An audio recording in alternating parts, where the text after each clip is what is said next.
Hello everyone. In this video, we will see how we can create a thumbnail in Capcut itself. Open up Capcut and import your assets.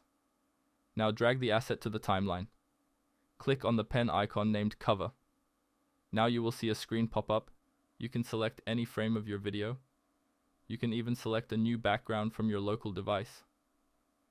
Now to edit the cover, click on Edit. When the cover design window loads, you will see different tools. You see hand tools to move the canvas, and many more tools like Figma and Canva. You can even see margins and rulers. You can browse through the templates and choose one of your liking, or start from scratch. I will choose a template and edit it. Select a template of your liking.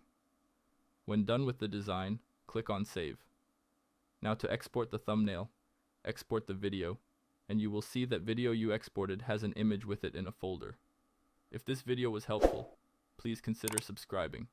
Thanks for watching, and I hope to see you again soon.